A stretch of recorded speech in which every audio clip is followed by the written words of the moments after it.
Publishers play a vital role in the games industry. They provide money, marketing, resources, and support for the developers who want to make their dream projects. But a lot of the time, they can be assholes, overbearing, controlling, corporate-minded assholes, because apparently that is the only way to make money. But recently, there's also been some mounting evidence that not being an asshole can also be a way to make money. In an interview with Glixel recently, leading figures at Dutch development studio Guerrilla Games have given some insights into the development process. Herman Holst, managing director, said the company wanted to break away from the Killzone series, which up until Horizon Zero Dawn was the only thing they had really done. Holst recalled thinking, "We've done a number of Killzones now. Wouldn't it be nice to break out and use all the acquired knowledge and try something else?" After 6 weeks of pitching ideas and 36 different concepts, Guerrilla decided to do a creative 180 and make an open-world post-apocalyptic RPG. After putting Killzone on hold, they were left with 2 ideas. One, which they described as being very much in their comfort zone.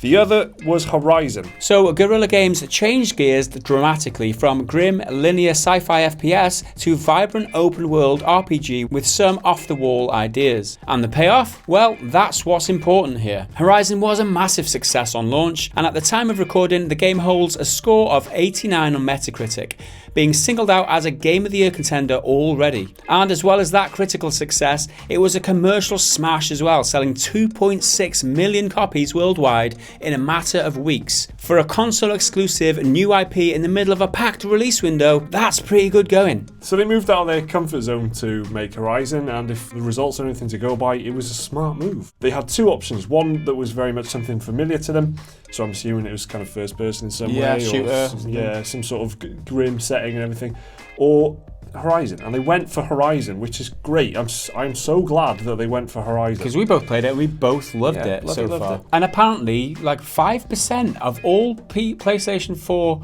owners bought this game. Oh, round about there, because there's like 50 odd million PlayStation 4s out there. 2.6 million copies of the game sold. That's pretty huge. Yeah, and bear in mind it's only been out since the start of March, or the very less end than of a February. month, isn't it? Yeah. Less than a month. So that is incredible figures. We should be glad that this is happening, because they've been allowed to try something different when so many companies, when publishers are hearing people saying, "Oh, we want something different," but they just cranking the conveyor belt every year, and that's all they're doing. Like all the developers are doing essentially the same game, but in a different skin or something like that. Yeah. So it's great to just like break the conveyor belt completely and just try something new. More developers should definitely be doing this, and it would reinvigorate the industry, because it's getting very stale. And there was a good Jim Sterling video recently where he went into this in great detail. There's certain things that are accepted in the industry, like putting a white guy on the front of a box an with angry a gun. white guy. An angry white guy. Whereas Horizon didn't do that. They stuck a ginger girl with a robot dinosaur. Fucking badass ginger girl, by the way. Badass ginger girl. And they've completely broken the mold and proved these developers or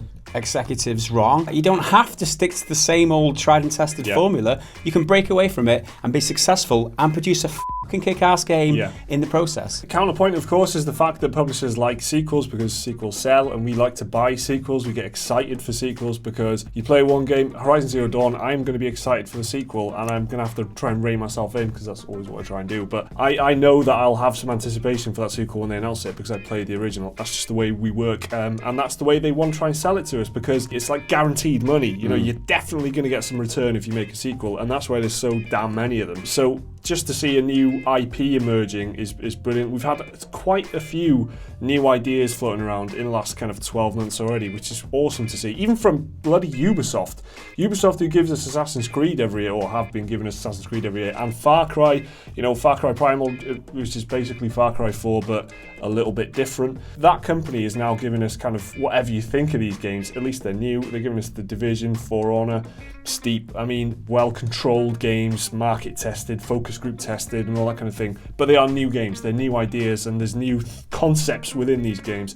So I can see companies are trying to push out a little bit because of success stories like Horizon. We want new stuff as well. We don't just want sequels. The dramatic change from Killzone to Horizon was, according to executive producer Angie Smets, only possible because of Dutch people's direct approach to creativity. She said, if an intern has a good idea, he can chat to Herman about it. Guerrilla feel that this attitude is what encouraged the team to expand and try new things, and so began the early stages of what would eventually become Horizon Zero Dawn. After settling on Horizon's concept, Guerrilla had to pitch the new IP to Sony, who allowed the studio the freedom to do what they wanted. John Gonzalez, narrative director, said working on Horizon let him branch out creatively, specifically trying to justify how robot dinosaurs exist in a world where humanity has devolved to tribal behaviour, which he said hooked his interest as a writer. I've seen a lot of things that make you cynical and disillusioned, he said. I don't find that to be the case here. The level of ambition here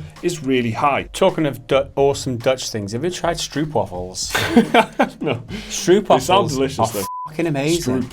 What's that? Stroopwafel. It's like toffee waffle. Oh, right. It's, oh man, the best. They are the best. Like proper Dutch stroopwafels. I'm not talking like the rip-off shady ones you get from like Asda or something. No, talking dodgy stroopwafels. Yeah, proper Dutch stroopwafels. If you ever get the opportunity, do it. However, Guerrilla aren't the only studio with a critically acclaimed creatively free game in recent memory. Platinum Games and Square Enix teamed up to make the recently released Nier Automata, which is arguably one of the most unique games on the planet. Yoko Taro, creator of Nier and Drakengard, is famous for his boundary-pushing games, but Square Enix never gave him the tools to fully realise his vision up until recently. Nier Automata was adored by fans and critics alike, but previous entries in the series, whilst loved by fans, were not looked upon so favourably by critics, with Square Enix keeping a fairly close eye on things. But then, Square Enix decided to take a gamble with Nier Automata and let Taro and Platinum Games follow through on their vision for the game. Automata received substantially better reviews than its predecessor, and like Horizon, it has been called a Game of the Year contender because of its slick gameplay and boundary-pushing narrative. Taro spoke of creative freedom when he was younger, saying, "I wish all the useless and controlling elders of the gaming industry would die so I can create a game that I like." That's got a point. I mean, old people stuck in their ways, they can die is what I wasn't going to go that far, but that's another crucial thing here. He was supported in his creativity for Nier Automata. Nier Automata's come out. Everyone who's played that game loves it. It's been critically very well received, and I can only imagine the sales have been pretty strong as well. Based on that critical reception, a lot of people are talking about this game. When we were making videos, before the release, people were asking us why we weren't talking about it as much as, they wanted us to talk about it more, because Yoko Taro is a very, very talented man. So when Square Enix realised that keeping the reins on him is not the way to get the most out of him, they kind of wised up. They gave him a bit more money and they relaxed their kind of executive, controls over the whole thing. They were like, you kind of do what you want to do with this, and the result has really paid off. So that's kind of the point of what we're saying here. It's just the more publishers do this, the more chance we're going to get of new, interesting, exciting games like Horizon, like Nier, like Neo as well, for example, recently it came out.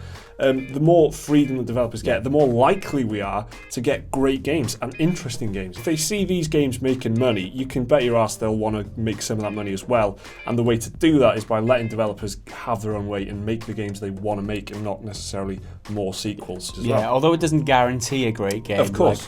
It has to be like a controlled creativity. You can't just have like loads of ideas overlapping and like cancelling each other out. You got to have like a creative vision that you strive towards. But budget as well is a problem with that. Like Liam and Jake were discussing in the office as well. Like Metal Gear Solid 5, like Hideo Kojima went way over budget with Metal Gear Solid 5. It cost Konami a lot of money, and he ended up leaving Konami, and there's a big fallout after it. So maybe going completely cutting them loose is not the way forward either. But if they see these games making money, you can bet your ass they'll want to make some of that money as well. And the way to do that is by letting developers have their own way and make the games they want to make, and not necessarily more sequels. This is the Saturday show, so let's check out how creative you've been in the comments this week. Up first, Sal Mazrak comments on our Mass Effect Andromeda review roundup. Did she seriously just say, "My face is tired"? That's the ultimate excuse for those animators, isn't it? Like, Like that. Oh, her face is tired. She's meant to look like that. But, Everything about that is bad. Who in their right minds has ever said that? My face is tired. Next up, commenting on our For Honor video, Daniel Clark Hughes comments, I'd buy a rhombus emote pack featuring such classics as the middle finger,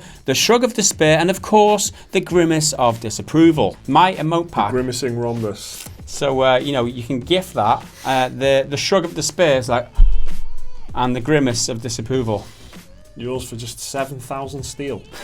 Also commenting on the For Honor video, John George says, buy Rubik's Cube and solve it. No season pass, no DLC, just pure gameplay.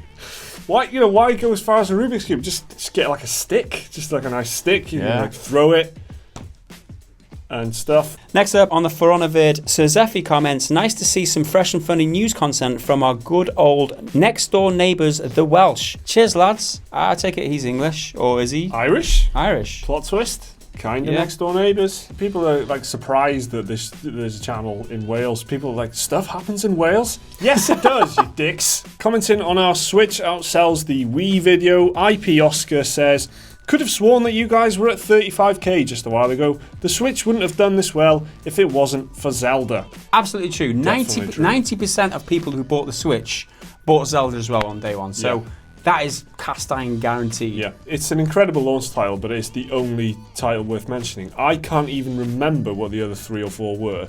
There's a bunch of indie titles as well, but it's just, all the other ones were so forgettable. They just knew though, didn't they? They knew they had Zelda. You don't need, if you got an ace, in the hand, you don't need anything else. Like, it's that kind of mentality. There's one other decent looking game, which is Snipper Clips, and they actually released a demo for it.